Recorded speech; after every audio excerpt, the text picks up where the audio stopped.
प्यारे बच्चों, आज हम लोग क्लास 10th का बहुत ही महत्वपूर्ण चैप्टर ट्रिग्नोमेट्री पढ़ेंगे। ये एग्ज़ाम में प्रत्येक जो बोर्ड के एग्ज़ाम होते हैं उसमें हर बार ये क्वेश्चन पूछा जाता है और अच्छा खासा बच्चों को परेशान करता है और लोग इसको देखकर ही पलट देते हैं कि ये क्वेश्चन मुझे सॉल्व नहीं करना है। लेकिन आप एक बार हमारा ये वीडियो देख लेंगे तो आपकी जो प्रॉब्लम होगी वो बिल्कुल पूरी तरह से दूर हो जाएगी।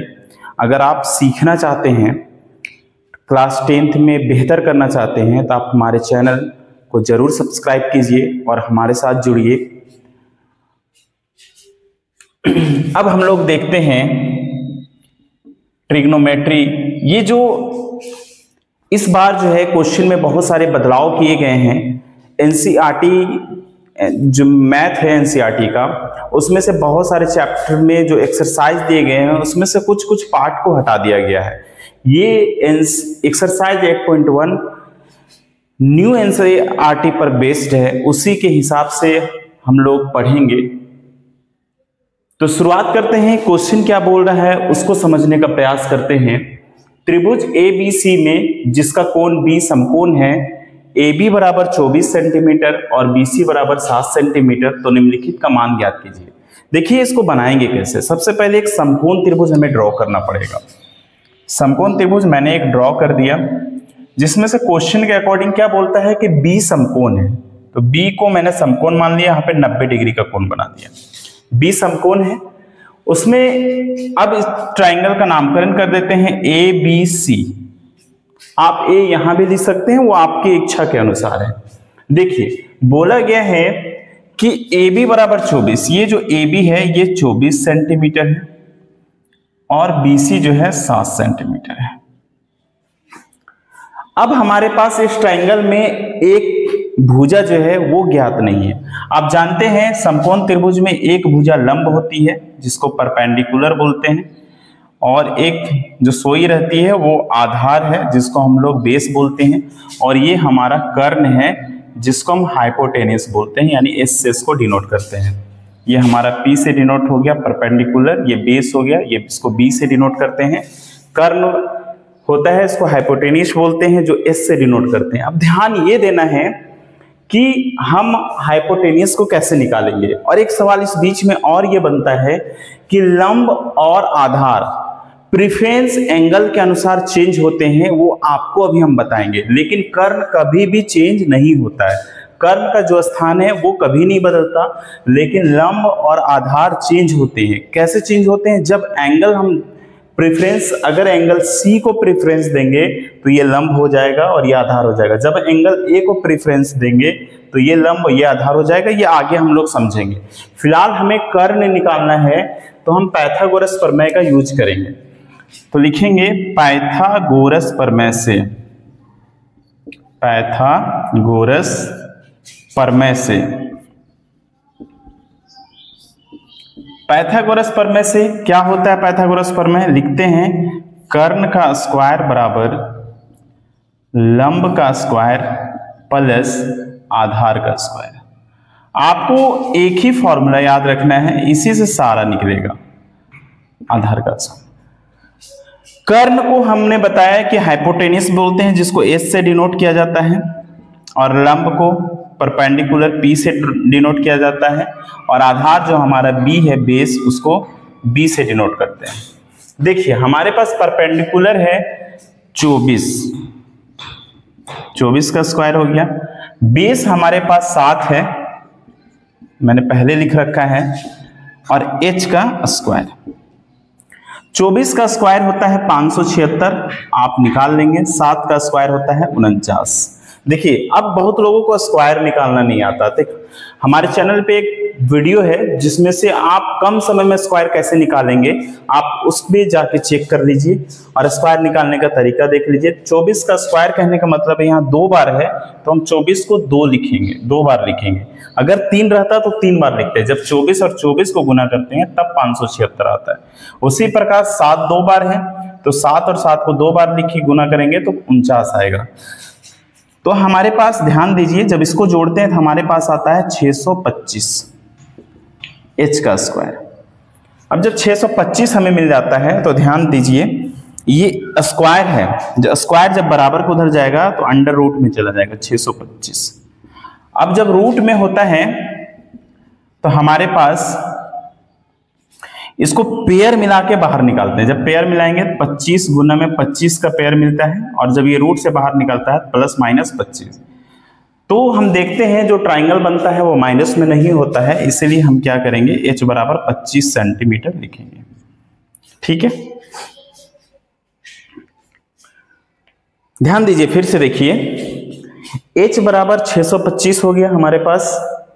अब 625 का पेयर मिलाएंगे, 25 गुना में 25 बराबर 625 होता है, उसमें से जब जोड़ा मिलता है तो एक ही पेयर बाहर निकलता है। हमारे पास h 25 सेंटीमीटर आ चुका है, तो हम h की जगह हम 25 लिखेंगे।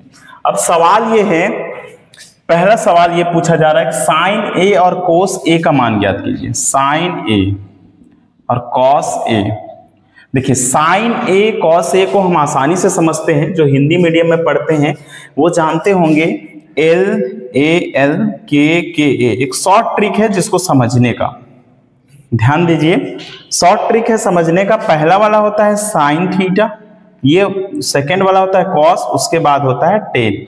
साइन का उल्टा होता है कॉसेक, कॉस का उल्टा होता है सेक, और टेन का उल्टा होता है कॉट। देखिए जब हम साइन थीटा को पढ़ेंगे, ध्यान दीजिए साइन को पढ़ेंगे तो साइन बराबर होता है लंब बटा कर्ण, कॉस को पढ़ेंगे तो ऊपर से पढ़ना है आधार बटा कर्ण, टेन को पढ़ते हैं तो लंब बटा आधार, और जब कॉसेक को पढ़ेंगे तो नीचे से पढ़ेंगे कॉसेक थीटा बराबर कर्ण बटा लंब, सेक थीटा बराबर कर्ण बटा आधार, और कॉट थीटा बराबर आधार बटा लंब। इसी को इंग्लिश में कैसे पढ़ते हैं, तो लंब को हम लोग परपेंडिकुलर बोलते हैं, आधार को बेस बोलते हैं, और फिर लंब को परपेंडिकुलर बोलते हैं। उसी तरह से कर्ण को हम लोग हाइपोटेनियस बोलते हैं, सेक को भी हम लोग, ये कर्ण को भी हाइपोटेनियस लिखेंगे और आधार को बेस लिखेंगे। इसको एक बोलने का तरीका होता है, पंडित बद्री प्रसाद हरि हरि बोल, ऐसे भी याद कर सकते हैं, या इसको एक और तरीके से याद करते हैं, पाकिस्तान भूखा प्यासा हिंदुस्तान हरा भरा, ऐसे भी याद करते हैं इसको।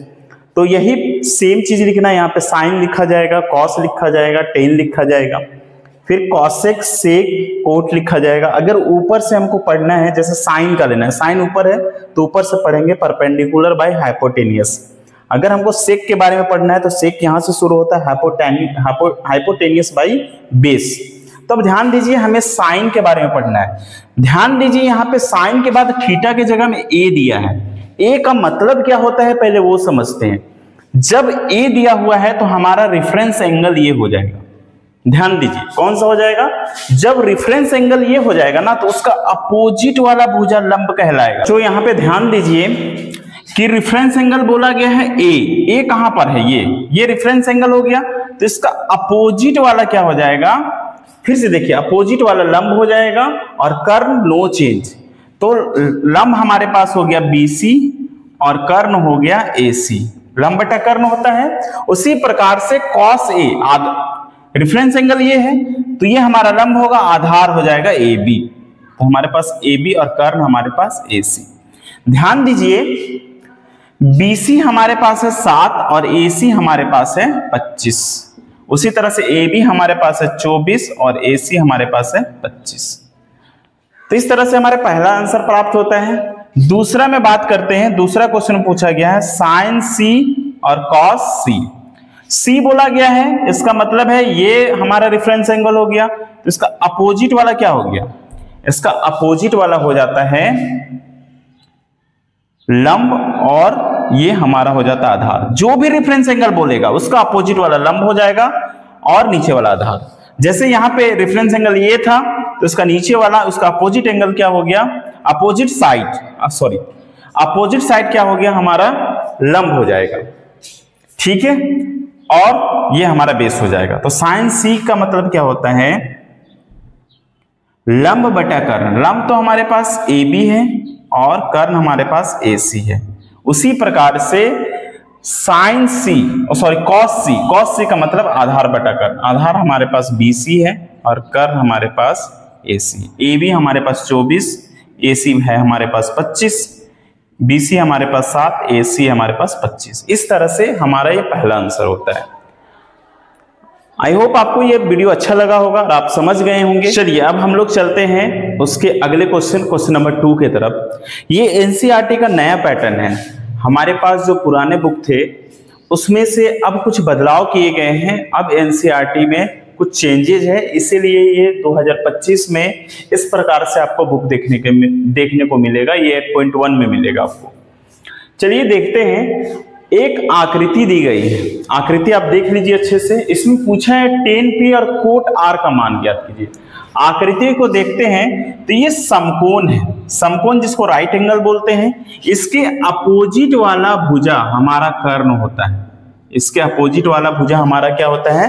कर्ण होता है, जिसको हम हाइपोटेनियस बोलते हैं। और ये जो खड़ा वाला भुजा है ये हमारा लंब हो गया, जिसको परपेंडिकुलर बोलते हैं। ठीक है। और ये जो सोई हुई भुजा है इसको हम आधार बोलते हैं, जिसको इंग्लिश में बेस बोला जाता है। बी से डिनोट कर देते हैं। ध्यान ये देना है कि हमारे पास लंब दिया हुआ है, कर्ण दिया हुआ है, आधार नहीं है। तो हम इसको कैसे निकालेंगे?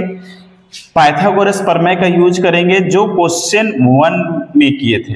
तो फिर से लिखेंगे पाइथागोरस प्रमेय से। पाइथागोरस प्रमेय ये कहता है कि कर्ण का स्क्वायर बराबर लंब का स्क्वायर प्लस आधार का स्क्वायर। देखिए कर्ण हमारे पास है 13, ठीक है, 13 का स्क्वायर। लंब हमारे पास है 12 का स्क्वायर प्लस आधार हमारे पास कुछ नहीं है, तो हम इसको b डिनोट कर देते हैं। ठीक है।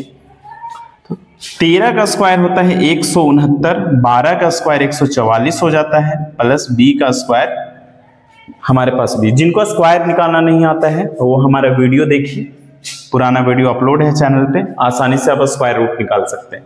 ये प्लस है, जब इसको हम बराबर के इधर ले आएंगे तो उसका साइन बदल जाएगा, चेंज हो जाएगा। यहाँ साइन प्लस था, बराबर के इधर आने पे माइनस हो जाएगा। जब इसको घटाएंगे तो हमें मिलेगा 25, यहाँ पे b का स्क्वायर। देखिए जब इधर से स्क्वायर हटाते हैं ना तो इधर रूट आ जाता है। ठीक है। अब इसका पेयर मिलाएंगे, 5 गुना में 5, 5 पचे 25 होता है बराबर b। तो हमारे पास जब जोड़ा मिल जाता है तो उससे एक टर्म बाहर आता है, यानी ये 5 हो गया। ये प्लस माइनस 5 होता है, लेकिन इसमें से हमें जो त्रिभुज बनता है वो माइनस में नहीं होता है कोई भी नंबर, इसीलिए हम b बराबर यहाँ पे 5 सेंटीमीटर बोलेंगे।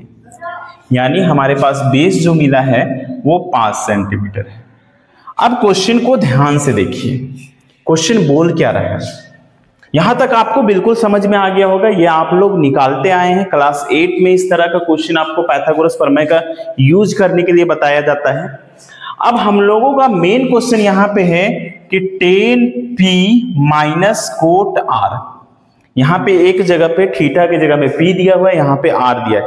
मेन चीज यही है, P और R को समझना है। जहाँ पे कोण की जगह पे कुछ और, जहाँ पे थीटा की जगह पे कुछ और चीज दिए जा रहे हैं, जैसे A B C कुछ, तो यहाँ पे P बोला जाता है। पहले हम समझते हैं tan थीटा बराबर क्या होता है, लंब बटा आधार। मैंने पहले ही वीडियो में बताया है कि LAL KKA, ये वाला ट्रिक अपनाना है, साइन कॉस टेन,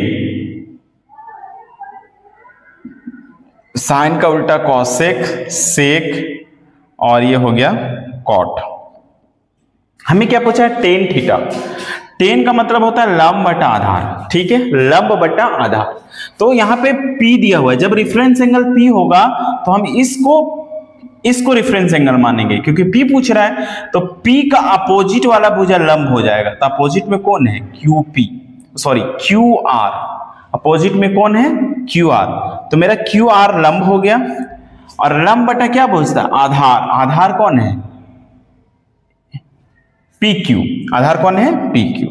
ध्यान दीजिए, कोट R का बारे में पूछा जा रहा है। कोट R, कोट यहां पे देख रहे हैं, कोट कहां पे, आधार।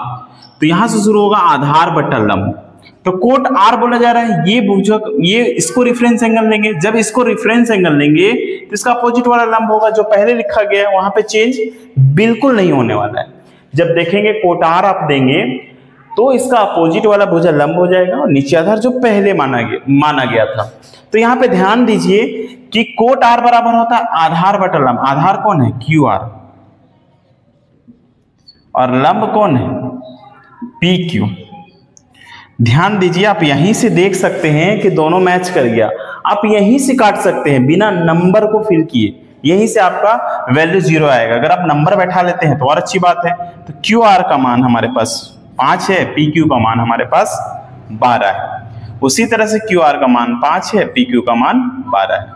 देखिए ये माइनस और ये प्लस, माइनस और प्लस कैंसिल हो जाता है यानी घट जाता है, तो हमें प्राप्त मिलता है 0। ठीक है, यहां तक आप बिल्कुल समझ गए हैं। इसके बाद हम चलेंगे अगले वीडियो में क्वेश्चन 3 की तरफ। अगर आपको ये वीडियो बिल्कुल समझ में आ गया है तो हमारे चैनल को सब्सक्राइब जरूर कीजिए, अपने उन दोस्तों के साथ शेयर कीजिए जो इस बार मैट्रिक का एग्जाम देने वाले हैं। धन्यवाद।